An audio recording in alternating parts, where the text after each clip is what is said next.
After starting hot with the Chargers, Melvin was on the fast track to the top of the NFL until conflict sent him to Denver, and following a solid 2020 season, I think it's the time to ask, what's up with Melvin Gordon? And they hand it off to Gordon, and his best run of the afternoon cuts it back to the inside, and Gordon sniffing the end zone.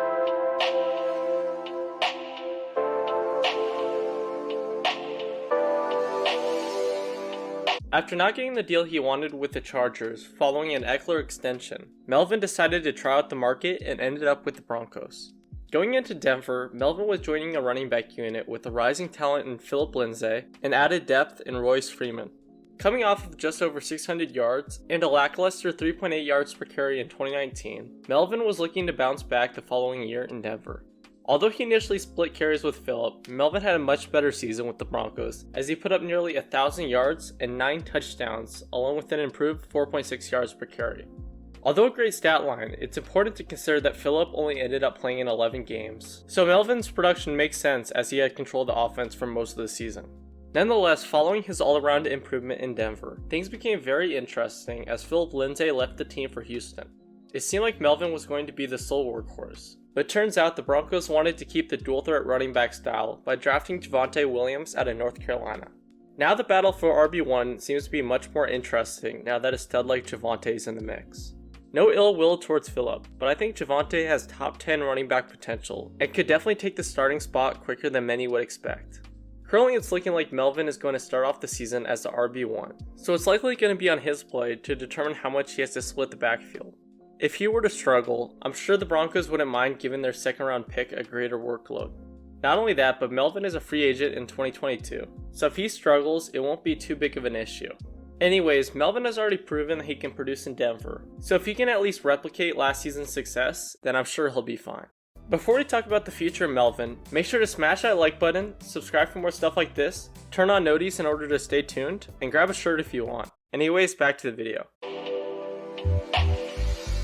The whole situation feels like it's going to end with Melvin Gordon taking a bunch of reps in 2021. Even if Javonte impresses in camp and he is able to gain a much larger workload, Melvin will still get a shot to show what he has left. What's almost certainly going to happen is that Melvin is going to start off the season as an RB1, and if he does well, then he will maintain the spot, and if he does bad, then Javonte will bounce to that top spot and potentially take it for the rest of the year. Last year, Melvin was the RB1 from the beginning, and literally ran with it as Phillip got injured. Since then, he has grown and has talked about how he got too wrapped up in the competition in 2020, and so now he's looking to just play his best football. If he can carry that type of mindset into the competition with Javonte, then he will work well in whatever situation he finds himself in. With his experience in 2020, Melvin will likely be much more comfortable compared to how he felt learning a brand new offense the previous season.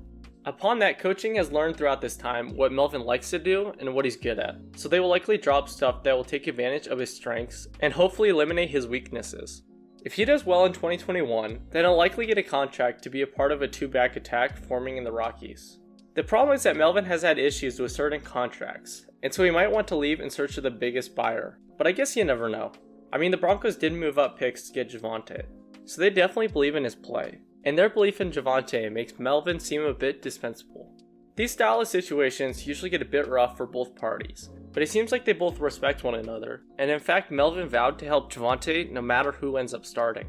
Anyways, all signs are pointing to the fact that Melvin is going to try to put it all out there in 2021 so that he is able to get a contract elsewhere, and in turn Javonte could take the backfield for the near future.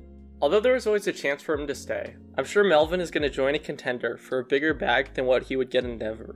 In fact, the salary cap is increasing next season, so there are probably going to be a plethora of much better offers than what he's likely going to be offered to re-sign with the team. If you're wondering how the people in Denver feel about this, a local article in the Mile High Sports thinks that this is almost a done deal and gives Melvin a 10% chance to return to the Broncos in 2022. But either way, Melvin is going to want to prove that he is one of the best in 2021, and I think he's going to do pretty solid. If he can do well and the Broncos win games, then maybe he might be back on the team the following year.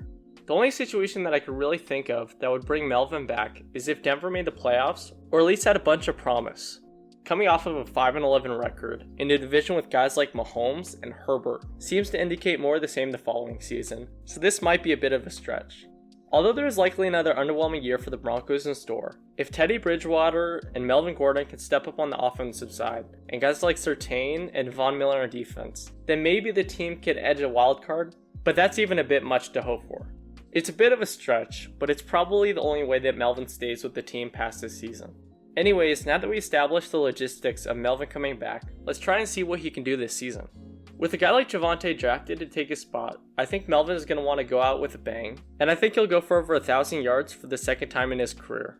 This isn't anything crazy to speculate, he literally was 14 yards away from 1,000 last year, but I think he could break his record for yards in the season with over 1,100 in 2021. This doesn't mean that Javonte won't do anything, but I'm expecting the typical 500-600 yards out of him as a rookie. Looking at the team as a whole, the Broncos are probably going to get around 5-6 wins once again, and Melvin will likely be out of the Rockies following the season.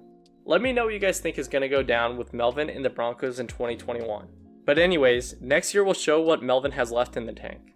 Melvin was a monster out of college and did his thing in San Diego, then LA, and now Denver. But after the Broncos drafted a certain running back in Javonte Williams, things became very interesting. So I, for one, am excited to see what's in store for my man Melvin in 2021. Now this is the play they need.